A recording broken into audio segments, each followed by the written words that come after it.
এখন আমরা কার্সিনোমা সার্ভিক্সে চলে আসি। এটা হচ্ছে ফিমেল জেনিটাল ট্র্যাক্ট ক্যান্সার, যেটা কিনা বাংলাদেশে অনেক কমন। গাইনোকোলজিক্যাল ম্যালিগন্যান্সির মধ্যে আমরা দেখব যে কী আছে মোস্ট কমন। আমাদের কার্সিনোমা সার্ভিক্স, এটা অনেক common. Breast carcinoma, ovarian tumour মানে ওভারিয়ান ক্যান্সার, যেটা এন্ডোমেট্রিয়াল কার্সিনোমা তারপরে আছে। তাহলে সবার আগে যে সিএস সার্ভিক্সটা, তারপর ওভারি অ্যান্ড দেন ইউটেরাস। তো এখানে আমরা জানি যে একটো সার্ভিস এবং এন্ডো সার্ভিসের লাইনিং, একটো সার্ভিসের লাইনিং হচ্ছে স্কোয়ামাস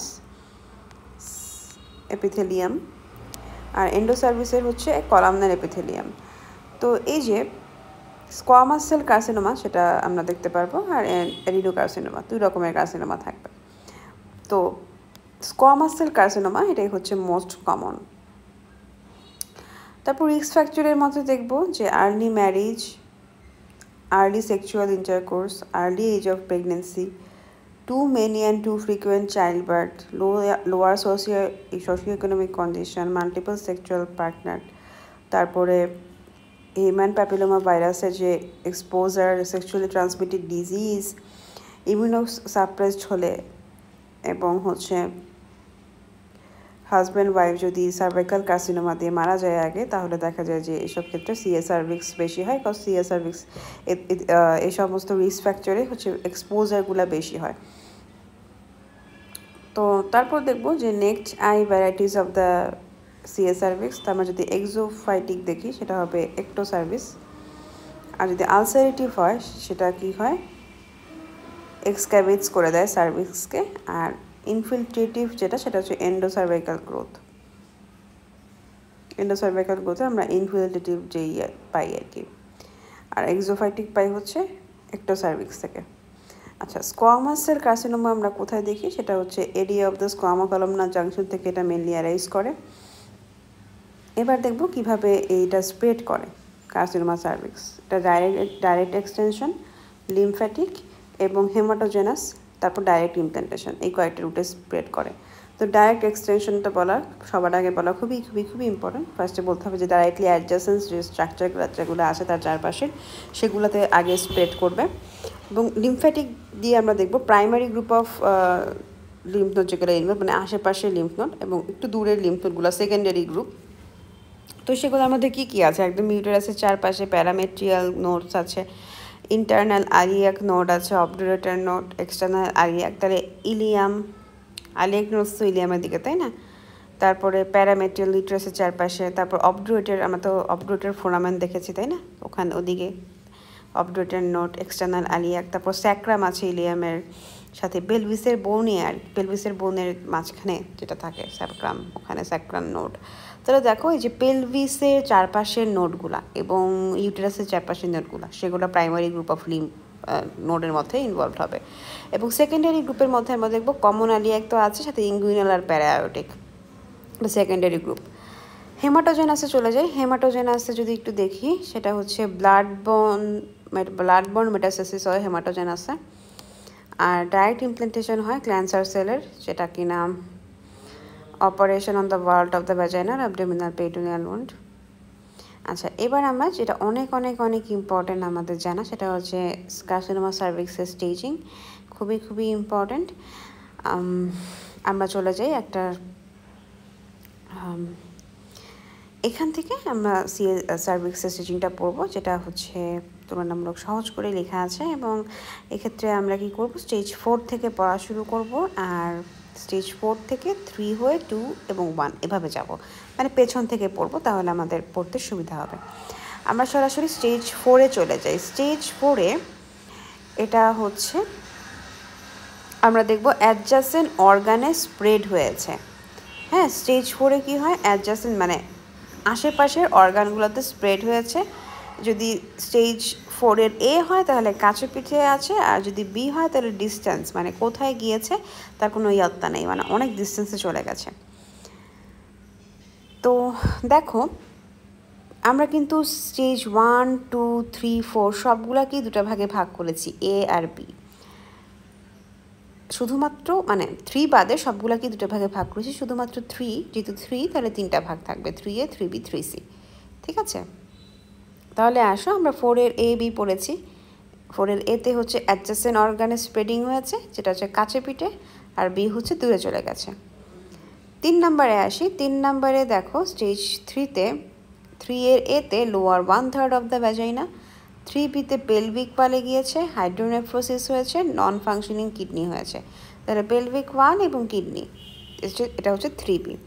3সিতে আমাদের লিম্ফ নোড ইনভলভ হয়েছে, যেটা হচ্ছে পেলভিক লিম্ফ নোড এবং প্যারা আয়োটিক লিম্ফ নোড, দুইটা লিম্ফ নোড, পেলভিসের আর হচ্ছে প্যারায়োটিক লিম্ফ নোড 3সিতে। তাহলে 3সিতে কী হয়, লিম্ফ নোড ইনভলভমেন্ট হয়। 3এতে কী হয়, lower 1/3 of the vagina involve হয়। 3বিতে কী হয়, পেলভিক ওয়াল ইনভলভ হয়, হাইড্রোনেফ্রোসিস হয়, নন ফাংশনিং কিডনি দেখা যায়, এগুলো। এবং স্টেজ 2-তে কী হয়, আমরা একটু স্টেজ 2A এবং 2B এর সাথে 3A 3B মিলিয়ে পড়ব। স্টেজ 3এতে আমরা পড়েছিলাম lower 1/3 of the vagina, stage 2Aতে পড়ব আপার 2/3 অফ দ্য ভ্যাজাইনা। 3বিতে পড়েছিলাম 3বিতে পড়েছিলাম আমরা পেলভিক ওয়াল, 3বিতে আমরা পড়েছি পেলভিক ওয়াল, আর 2বিতে আমরা পড়ব 3বিতে আমরা পড়েছি পেলভিক ওয়াল এবং 2বিতে আমরা পড়ব প্যারামেট্রিয়াম। মানে এখনও পেলভিক ওয়ালে যায়নি, জাস্ট ইউটেরাসের চারপাশে আছে, পেলভিক ওয়ালে এখনও যায়নি।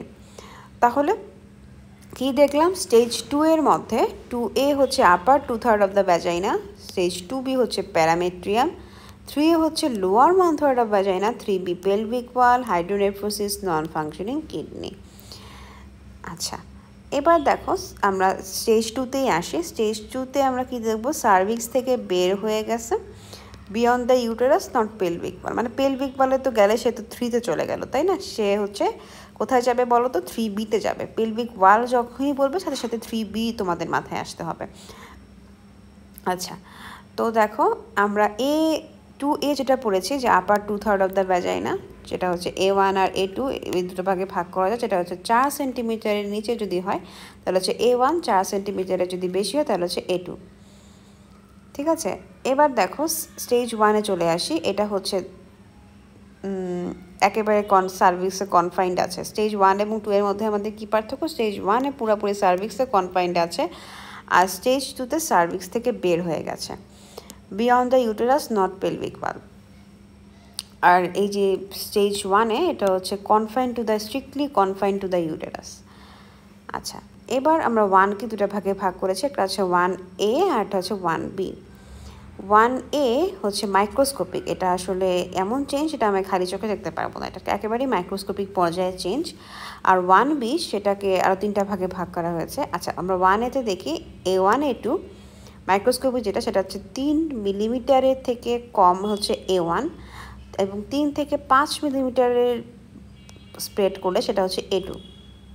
তাহলে 3 মিলিমিটারের কম A1, 3 থেকে 5 হচ্ছে A2। এবার দেখো আমরা B1 B2 B3-কে ভাগ করি। এখানে দেখো A1 কি 4-এর কম দিয়ে শুরু হয়েছে, তাই না? মানে 4-এর কম হলে A1। এখন দেখো এখানে 2, B1-এ আমরা দেখব 2-এর কম, B2-তে 2 থেকে 4 এবং B3-তে 4-এর বেশি।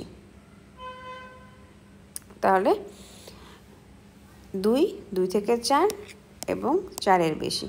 তাহলে দেখো B3ও 4-এর বেশি, A2ও 4-এর বেশি। তাহলে আমি কিভাবে বুঝবো কোনটা হচ্ছে B3 কোনটা A2?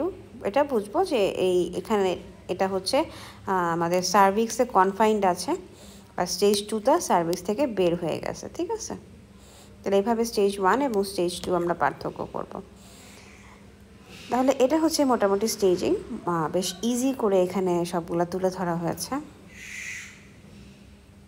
তো এগুলা হচ্ছে জাস্ট ছবি বইয়ের দত্ত থেকে নেওয়া, জাস্ট ওই সেম জিনিসগুলো এখানে লেখা আছে। আসো আমরা এবার চলে যাই যে কিভাবে আমরা কেন হচ্ছে স্টেজিং করি। সিএস সার্ভিক্সের স্টেজিং আমরা প্রগনোসিসের জন্য স্টেজিং করি, আমরা হচ্ছে ট্রিটমেন্ট ফর্মুলেট করার জন্য, ট্রিটমেন্ট পারপোজ, প্রগনোসিস পারপোজ, আর এইসব কারণে আমরা করে থাকি। আর স্টেজিং প্রসিডিউর আমরা কিভাবে ডিরেক্ট করি যে কোথায় কোথায় গেছে, আমরা জানি লিম্ফ নোডে স্প্রেড করে, তারপর দেখা যায় যে সার্ভিক্স থেকে ইউটেরাস, পুরাটা ইউটেরাসে ছড়া যায়, তাই না? ইউটেরাসের চারপাশে ছড়া যায়। তারপরে কই যেতে পারে, আর পেলভিক ওয়ালে গিয়েছিল, তারপরে লিম্ফ নোডে গিয়েছিল, কিডনিতে গিয়েছিল, বিভিন্ন জায়গায়, তাই না? হাইড্রোনেফ্রোসিস ছিল, তারপরে হচ্ছে এই তো। তো এই সমস্ত জায়গায় আছে কিনা আমরা কিভাবে দেখব? আমরা যদি লিম্ফ নোডে খুঁজি তাহলে বায়োপসি করব, এন্ডোসার্ভাইকাল কিউরিটেজ করব। তারপর দেখো যে কলপোস্কোপি, হিস্টিওস্কোপি, সিস্টোস্কোপি এগুলো করলে আমরা দেখতে পারবো যে আশেপাশের স্ট্রাকচারে কতখানি গিয়েছে। হ্যাঁ, কলপোস্কোপি তো ভ্যাজাইনা দিয়ে দেখা, হিস্টিওস্কোপি হচ্ছে গিয়ে দেখা, ইউট্রাসা দেখা, সিস্টোস্কোপিতে ব্লাডারটা দেখা। বায়োপসি করে হচ্ছে লিম্ফ নোড বায়োপসি করে দেখতে পারি। এন্ডোসার্ভাইকাল কিউরিটেজ করা হয়, তারপর মানে সার্ভিক্সের ভেতরে স্প্রেডটা আমরা দেখতে পারি। তারপর দেখো যে আলটিমেটলি যদি অনেক দূরে চলে যায়, যেমন লাং এবং বোনে মেটাসিস হয়, তখন হচ্ছে কি হবে, আমরা হচ্ছে চেস্ট এক্সট্রাস্কেলেটাল এক্সরে করব। আর এটাও হতে পারে যে ইন্ট্রাভেনাস ইউরোগ্রাম করে দেখতে পারি হাইড্রোনেফ্রোসিস আছে কিনা। ব্যারিয়ার বিনিময় করে আমরা লার্জ বাউল ইনভলভমেন্টটা দেখতে পারি। আর প্রোক্টোস্কোপি করে দেখবো যে রেকটাল ইনভলভমেন্ট হয়েছে, তাহলে লার্জ বয়েল, রেকটাম আর হচ্ছে কিডনি। ঠিক আছে, এই জিনিসটা দেখতে হবে। কিডনির ক্ষেত্রে আমরা দেখবো যে হাইড্রোনেফ্রোসিসটা হয়, যেটা আমরা বলতো কত নম্বরে পড়েছি, এটা আমরা পড়েছি হলো 3B-তে, পেলভিক 1 এবং হাইড্রোনেফ্রোসিস নন ফাংশনিং কিডনি, এটা হচ্ছে স্টেজ 3B। আমরা কিভাবে হচ্ছে ডায়াগনোসিস করব early CA cervix. Early CA cervix কীভাবে ডায়াগনোসিস করা যায়, এখন হচ্ছে আমাদের পরবর্তী প্রশ্ন। ঠিক আছে, তাহলে এখন আমরা চলে যাই যে এটার এইজ কি কোন এইজে হয়। মোস্ট কমন যে এইজটা সেটা হচ্ছে 38 থেকে 42। তো অ্যাকচুয়াল ডায়াগনোসিস যদিও অনসেটটা অনেক আগে হয়, তো অ্যাকচুয়াল ডায়াগনোসিস যেটা সেটা হচ্ছে হবে 38 থেকে 42 বছর বয়সে। মানে এটা হচ্ছে অ্যাসিমটোমেটিক, পেশেন্ট হচ্ছে সিমটম ছাড়াই আসে এবং হচ্ছে মেজরিটি কেসে সিমটম ছাড়া আসে। আর্লি স্টেজের কার্সিনোমা হলো অনলি এপিথেলিয়ামকে ইনভলভ করে। আমরা তো দেখেছি যে শুধুমাত্র হচ্ছে সার্ভিক্সে হলো ইনভলভ থাকে, আশেপাশে যায় না। তো সেখানে হচ্ছে এপিথেলিয়াম এবং সুপারফিশিয়াল স্ট্রোমাই ইনভলভ থাকে, not enough to cause pain or noticeable discharge. তো that is why regular pap smear screening is critical to catch it before symptom appear. তো ক্যান্সারের যে লেশন আছে on the cervix are fragile and vascular, এটা easily bleed করে। তো আমরা জানি যে সিএ সার্ভিক্সের যে লেশনটা সেটা কীরকম, একদম ফ্র্যাজাইল, এটা hard, fixed, fragile and bleeds on touch. ডিসচার্জটা ওয়াটারি হতে পারে, ফাউল স্পেনিং হতে পারে এবং ব্লাড স্ট্রিক্ট হতে পারে। ইন্টারমেনস্ট্রুয়াল ব্লিডিং হয়, সার্ভাইকাল টিস্যু যদি erosion or vascular tumour mass may bleed between periods. তো এখানে হচ্ছে ইরোশনের কারণে দেখা যায় যে পিরিয়ডের মাঝখানেও ব্লিডিং হয়। ইভেন পোস্ট কয়েটাল এবং পোস্ট মেনোপজাল ব্লিডিং, এটা হচ্ছে একটা red flag symptom for cervical cancer. এবং টিউমার টিস্যু যেহেতু ফ্রাইয়েবল এবং ইন্টারকোর্সের কারণে দেখা যায় ইন্টারকোর্সের কারণে ওই যে ফ্রাইয়েবল যে টিস্যুটা সেটা হচ্ছে ইজিলি ব্রেক করে যায়। আমরা জানি যে টিউমার টিস্যুটা সার্ভাইকাল লেশন বা সার্ভাইকালের যে সিএস সার্ভিক্সের যে টিউমারের টিস্যু সেটা ফ্রাইয়েবল, ভেঙে যায় ইজিলি, ব্লিডস অন টাচ, মানে টাচ করলেই যেখানে ভেঙে যায় সেখানে ইন্টারকোর্স হলে তো সেটা আরও বেশি ভেঙে যাবে। এবং তারপর দেখবো জেনারেল এক্সামিনেশনে আমরা অ্যানিমিয়া দেখবো, দেখি অনেক বেশি পরিমাণে ব্লিডিং হচ্ছে, ক্রনিক ব্লাড লসের কারণে আলটিমেটলি এখানে অ্যানিমিয়া ডেভেলপ করতে পারে এবং ক্যাকেশিয়া হবে। যখন অ্যাডভান্স ম্যালিগনেন্সিতে চলে যাবে তখন weight loss, muscle wasting due to cancer, metabolism and poor appetite, সেক্ষেত্রে আমরা ক্যাকেশিয়া পাবো। পার অ্যাবডোমিনাল এক্সামিনেশনে আমরা নর্মাল ফাইন্ডিংস পাবো যে early CA cervix confined to the cervix, মানে মেনলি হচ্ছে সার্ভিক্সে কনফাইন্ড থাকে, পার অ্যাবডোমিনে আমরা দেখতে পাই, নট লার্জ এনাফ টু পালপেটেড অ্যাবডোমিনালি। তো সার্ভিক্সে কনফাইন্ড থাকে তো আমরা অ্যাবডোমিনালি পাবো না। আমরা আর্লি সিএ সার্ভিক্সে তো এরকম কোনো অ্যাবডোমিনাল মাস পাই না। পার ভ্যাজিনাল এক্সামিনেশনে আমরা দেখব যে ফ্রাইবেল আলসারেটেড একটা ব্লিড অন টাচ টাইপের একটা গ্রোথ থাকবে, মানে টিস্যুটা আর কি। তো সার্ভিক্স অবশ্যই হচ্ছে আনহেলদি থাকবে দেখতে এবং সার্ভাইকাল ইরোশন আর সার্ভিসাইটিস থাকতে পারে। তো আর্লি কার্সিনোমা হচ্ছে বিনাইন কন্ডিশন, ইরোশন অথবা ক্রনিক সার্ভিসাইটিসের মতো দেখা যায় প্রথম দিকে কার্সিনোমাকে। তো তখন আমরা বায়োপসির মাধ্যমে এদের মধ্যে পার্থক্য করতে পারি। আমরা যদি ইনভেস্টিগেশন করি কলপোস্কোপি গাইডেড, আমি কলপোস্কোপি করে কলপোস্কোপি আমরা কেন করি, আমরা যাতে আমরা কলপোস্কোপি করে মানে কল্প মানে তো ভ্যাজাই না, আর স্কোপি হচ্ছে দেখা, তাহলে ভ্যাজাইনাতে যদি আমি সার্ভিক্সটাকে দেখি তাহলে এটা কিন্তু একটা ম্যাগনিফাইড আমরা ভিউ পাই।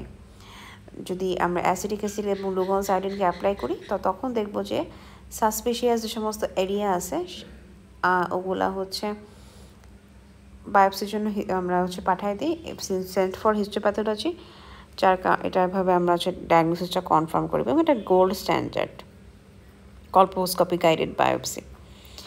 আচ্ছা, আমরা আর্লি কার্সিনোমা সার্ভিক্সের ক্ষেত্রে দেখি এবং অ্যাডভান্স আর লেট কার্সিনোমা সার্ভিক্সের ক্ষেত্রে মানে স্টেজিংয়ের ব্যাপার যদি দেখি ফিগো স্টেজিং যেটা সেটা হচ্ছে 1A 1B এবং 2A, লাইক 2A পর্যন্ত হচ্ছে আর্লি আর 2B থেকে সেটা হচ্ছে লেট। তো